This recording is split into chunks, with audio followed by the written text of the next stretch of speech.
হেই বন্ধুরা, আপনি কি জানেন পৃথিবীর সবচেয়ে বড় সাপের নাম কি?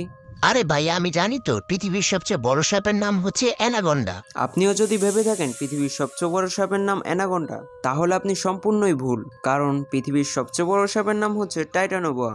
এই সাপটি যে পৃথিবীর সবচেয়ে বড় সাপ শুধু তাই নয়, এটিকে পৃথিবীর সবচেয়ে ভয়ঙ্কর সাপ হিসেবেও গণ্য করা হয়। তবে দুঃখের ব্যাপার এটাই যে এই সাপটি বহু বছর আগেই বিলুপ্ত হয়ে গেছে।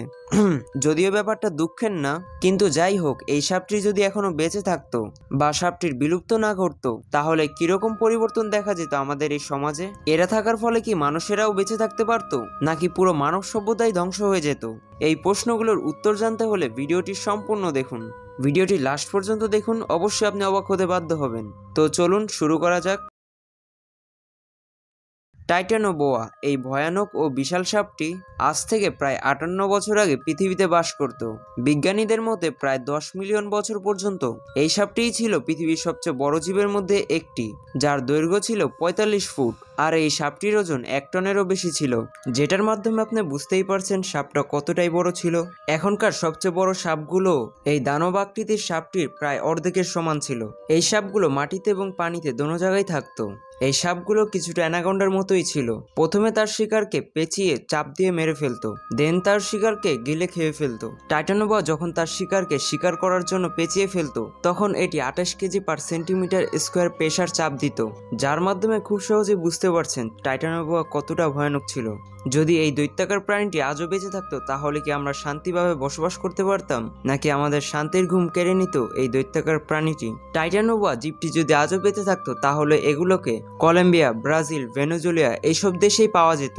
কারণ এই দেশগুলোর তাপমাত্রা এদের বেঁচে থাকার জন্য পারফেক্ট স্থান। কারণ টাইটানোবোয়ার বেঁচে থাকার উপযোগী তাপমাত্রা হচ্ছে 32 ডিগ্রি সেলসিয়াস। আর যদি তারা আসলে সেসব দেশগুলোতে থাকতো, তাহলে তাদের সবসময় আতঙ্কে থাকতে হতো, কিংবা পুরো এরিয়াটাই মানবশূন্য হয়ে পড়তো।